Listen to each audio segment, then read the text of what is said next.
Hello, Dave. Welcome to your movie about Senseid's Workshop. This is Ivan Jordan here, in case you hadn't noticed. What I would like to do is spend the next 10 minutes or so just going over the design, the factors that have influenced it, and hopefully we can move there with your feedback into making a proposal and building something. So the three factors that influence design to start from are the site, the client brief, and a precedent.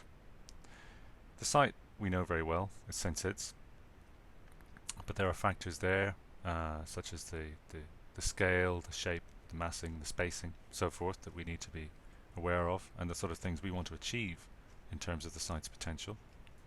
The client brief is, of course, equally, if not more important. If the building or proposal doesn't work for you, it's fairly pointless. So we need to pin that down a bit better. What I've had a go at is a brief, which is basically to construct a workshop to handle probably mostly woodworking along the scale of the benches that you made out the front, with some office accommodation too, which we talked about. And the precedent, well, it's really important that what we make is rational and reasonable and has at least the characteristics of, in this case, what a functional workshop needs. So let's go back to the site. Google Earth shows us Sidwell Street, shows us really a very blocky, chunky, kind of lumpy approach to urban design. Everything's flat roofed, except maybe the housing over there. And looking at this corner here, this is where your existing workshop is. We can see whatever it is, it probably wants to respond and sit in this niche here. So we'll have a look at it in a bit more detail. Now this is the view from the road. We've spoken before about it would be nice to have something which is a bit eye-catching from here or just slightly further up the path to draw people in, and that the activity in Senseid's, of which there is a lot, is often slightly blocked by the sort of big bulky mass of the church itself. So we're talking about something which would be nice to have a bit more, a sense of openness or transparency. And there it is again. We're getting closer to the corner now, which we think we want to build in. We can see we have some trees and that sort of thing blocking the view. Those are the lovely benches which have just been installed. And there's the site itself. And here is the existing workshop. And the existing workshop at the moment is not performing largely because of scale, also because of issues of light, heat, just a general practicalness. It's not going to be, it's just not going to be big enough and useful enough to make things in. So we're looking at this corner here. What could go here? What could suit the site and perform properly for you? So what I do now is I flip to my 3D model. Now here's the site again in a sort of virtual sense, and I can remove the existing workshop, and there's our hole there that we're going to put in.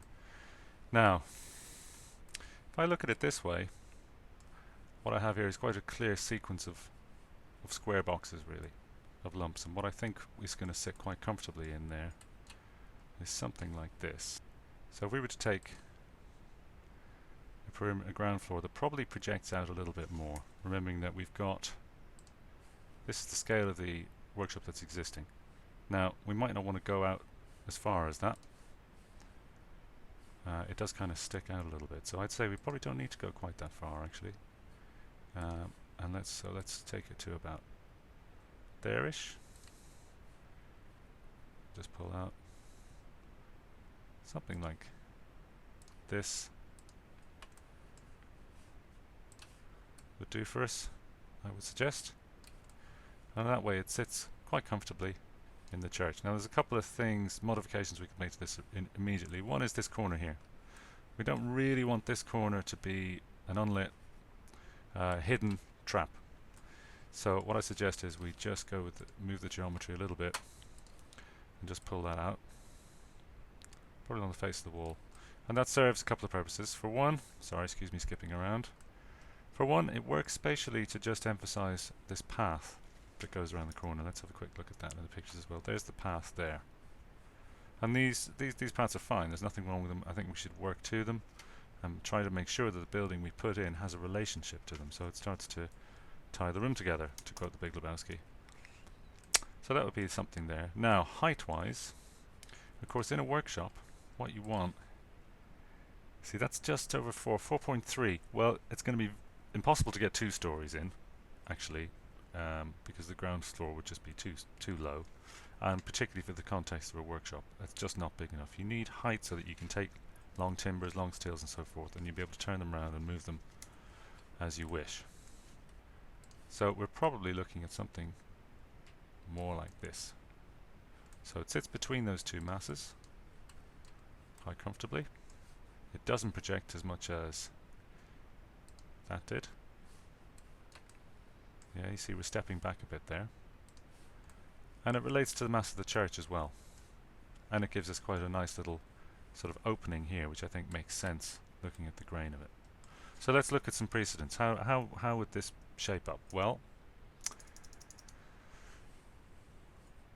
that's probably, given this the type of the benches, the style of them, that's your ideal, isn't it? Really beautifully made timber, slightly wobbly, maybe not quite, maybe in slightly better condition than this. Unfortunately, your average workshop looks like this. Right, that's what you get if you want a low budget, something off the shelf. So how are we going to marry the two? I think inside, we should think about what it looks like inside as well. Does it look like this inside? Well, that's nice and clean and professional. Yeah, that would be great. Fairly cold and stark. Does it look like this? Well, that I really like. I would spend time in that space, I have to say. I really enjoy it, and I just think there's so much history and clutter and everything. But it's probably a bit fanciful. So again, something between the two. But we probably don't want this. This is Marsh Barton. This is what you get if you ring up and you ask for a shed or a workshop. That's what's on the shelf. We probably don't want that. So, returning to the design itself, let's just take out that massing study. Deleted that. What I suggest is we just basically go for a method, some kind of methodology which allows us to combine the absolute rationality of that with the creativity of that. That meets that. Okay, that's the challenge, I think, and I think that's answering your brief, and it's about the site and the nature and the people who use it and so forth. So let's put in a slab first. So there's a floor area for it that we think would work quite well. Now I think in order to get it up, make it solid, not take any risks, not end up with, you know, months and months of something just on site covered in tarpaulin and being just a bit of an eyesore, I think we need to think about a steel frame. So there's a frame, very blunt. You've got to remember with this modeling, this is all very crude. There's your basic steel frame, and there's your roof. And there's your basic outline, your skeleton for a workshop.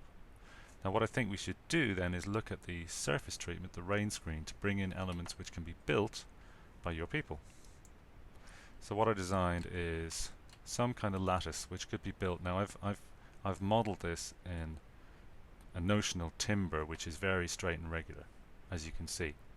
Now I don't think it's going to turn up like that. What I'm saying is this, the character of this kind of woodwork in this kind of framework. Right? Let's just look at that again. So imagine that, all nice and wobbly with that. And then we'll start putting things together again. Alright, so there it is. So what I'm suggesting is kind of a modern day, sort of almost a wattle and daub thing. So there they go. So we look to cover this building in a timber frame like that. Now, we spoke about this earlier. What I'm suggesting also is, in terms of the office space, that it really seems to me to lend itself to be up here. So we get, let's just put those can I put those windows in? Inner floor. So if we think about having an inner floor up there, and let's get some finish on the walls. And let's take off that rain screen again. So that's more like the sort of space. I haven't modeled staircases and all that sort of thing. Alright. But let's think about that. Now what happens if I put this on? No, it doesn't work. Okay, so if we get our rain screen in, now we're going to need some big doors to get things in and out, like that. But at this point, clearly it's not weather tight in any way.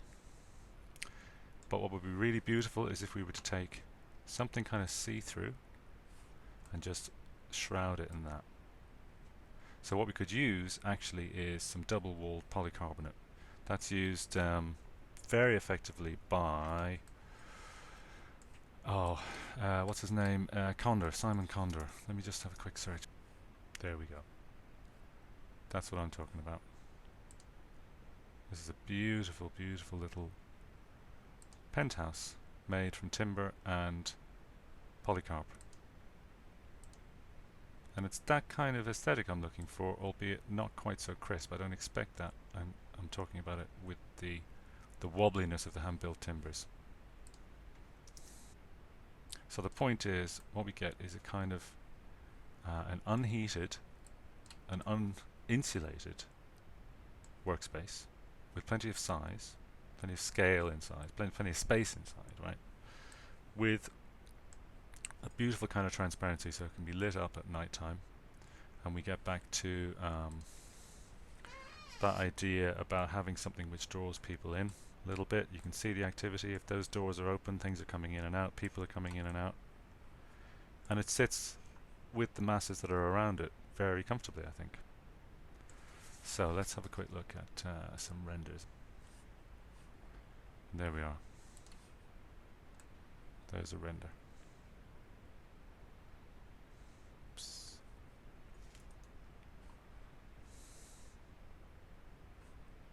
So, your thoughts would be, as always, very welcome, and I look forward to developing the design further. Bye now.